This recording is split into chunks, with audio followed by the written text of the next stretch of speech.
எல்லாரும் சாப்பிட்டீங்களா?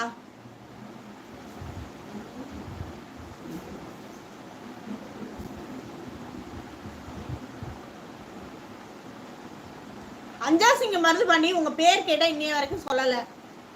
ஜிகிடி ஓடிட்டீங்களா?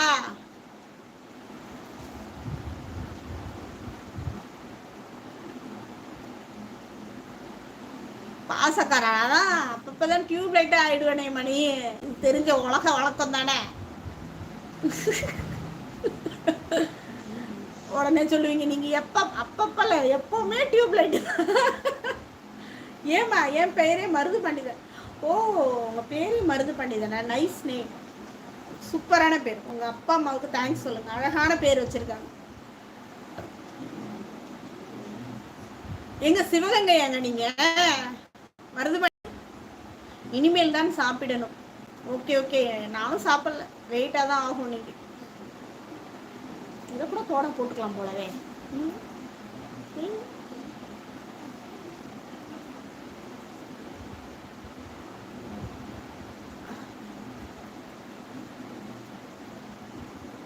ஓகே, எல்லாரும் கமெண்ட் போடாமல் சைலண்டாக இருக்கிறதுனால நான் ஒரு கதையை ஸ்டார்ட் பண்ணிடுறேன். ஓகேவா? லைவ் ஸ்டார்ட் பண்ணும்போதே ஒரு கதையை ஸ்டார்ட் பண்ணேன். ஸோ அந்த கதையை இப்போ சொல்கிறேன். லைஃப்பில் ஜெயிக்க எது வேணும் அப்படிங்கிறத பற்றினது தான் இந்த கதை. ஓகேங்களா? ஒரு நாட்டில் ஒரு ராஜா இருந்தார். அவர் சூப்பராக அரசாட்சி பண்ணிட்டு இருந்தார். ரொம்ப வீரரும் கூட. பக்கத்து நாட்டுக்கு போயிட்டு படையெடுத்து வர்றது, அந்த மற்ற அரசர்களை வந்து சீக்கிரம் வீழ்த்துறது அப்படின்னு சொல்லிட்டு அவரோட போர் திறனும் வந்து ரொம்ப அதிகமாக இருந்தது. ஸோ அவர்கிட்ட வந்து குதிரைப்படை, யானைப்படை அப்படின்னு நிறைய படைகள்லாம், காலாட்படை அப்படின்னு வச்சிருந்தாரு. அதில் யானை படையில் ஒரு யானை வந்து ரொம்ப வருஷமாக அவர்கிட்ட ரொம்பவே, இப்போ எப்படி ஒரு போருன்னு நடக்குதுன்னா போர் தளபதினு ஒருத்தவங்க இருப்பாங்களா, அது மாதிரி அந்த யானை படைக்கு தளபதி அப்படிங்கிற ரேஞ்சில் அவர் அந்த யானை இருந்துச்சு. இந்த ராஜா வந்து உட்காரணும்னா அந்த யானை மேலே உட்கார்ந்து தான் வந்து ஃபைட் பண்ணுவார். நல்லா இதுவுமே தூக்கி போட்டு நிறைய வீர சாகசங்கள்லாம் செஞ்ச யானை. ஒரு கட்டத்தில் என்ன ஆகுது அப்படின்னா அதுக்கு வயசாகிடுது.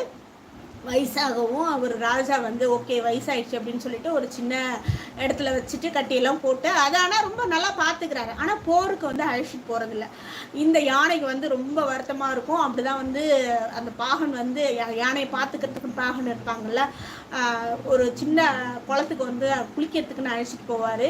இந்த யானை வந்து அந்த ஸ்ட்ரெஸ்லேயே இருக்கும், நம்மளால வந்து போக முடியலையே அப்படிங்கிற ஒரு மனக்கவலையிலேயே இருந்துகிட்டே இருக்கும். சரியாக சாப்பிடாம கொள்ளாமல் நம்மளை மட்டும் ஒதுக்கி வைக்கிறாங்களே வயசாயிடுச்சு அப்படின்னு சொல்லிட்டு ரொம்ப ஸ்ட்ரெஸ்ஃபுல்லாகவே இருக்கும். அந்த சாக்கடை அதை அப்படியே யோசிச்சுட்டே வந்து ஒரு சாக்கடையில் காலை விட்டுரும். அது வந்து அப்படியே போய் மாட்டிக்கும் அந்த யானை. ஒன்றும் அது காலை எடுத்து பார்க்கும், எடுக்கவே முடியாது. பாகன் போய் மற்றவங்களெல்லாம் போய் ஊரில் இருக்கிறவங்க எல்லாத்தையும் போய் சொல்லுவார். எல்லாரும் வந்து சங்கிலியெல்லாம் போட்டு இழுத்து பார்ப்பாங்க. அந்த யானையை வந்து இழுக்கவே முடியாது. அப்புறம் ராஜாவும் வந்து அதுக்கு அதை வந்து கூப்பிடுவார், வா வா அப்படின்னு சொல்லிட்டு பிடிச்சி இழுத்து பார்ப்பாரு. அப்பயும் வந்து இழுக்கவே முடியல. அந்த டைமில் வந்து அந்த ஊருக்கு வந்து ஒரு முனிவர் வந்து வந்திருப்பாரு. அந்த முனிவர்கிட்ட ஓடி போயிட்டு, அந்த காலத்துலலாம் ஏதாவது ஒரு பிரச்சனைனா முனிவர்கிட்ட தான் போயிட்டு வந்து கேட்பாங்க பிரச்சனையை சால்வ் பண்ணுறதுக்கு சொல்யூஷன். ஸோ அந்த முனிவர்கிட்ட போயிட்டு கேட்குறாங்க, இது மாதிரி எங்கள் யானை வந்து மாட்டிக்கிச்சு அப்படின்னு சொல்லிட்டு, அந்த யானையை பற்றி சொல்லுங்க அப்படின்னு சொல்லவும், ஒரு நிமிஷம் டேய் கதவை சாத்துறா, டேய் சவுண்டை கம்மி பண்ணு.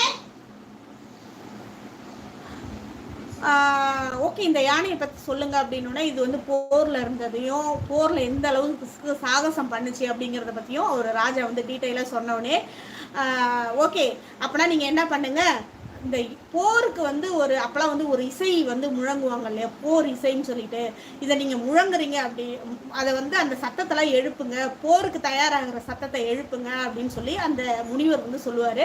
ஸோ எல்லாரும் வந்து அதே மாதிரி முனிவர் சொல்கிற மாதிரியே போருக்கான என்னென்ன சத்தங்கள் செய்யணுமோ போருக்கு ரெடியாகிற சத்தத்தை வந்து எழுப்புவாங்க. உடனே அந்த யானை என்ன பண்ணும், போர் சத்தம் கேட்க உடனே இத்தனை நாளாக அதுக்கு தானே வெயிட் பண்ணிட்டு இருந்துச்சு, டக்குன்னு வந்து காலை எடுத்துட்டு உடனே வீர சாகசமாக வந்து வெளியில் வந்துடும்.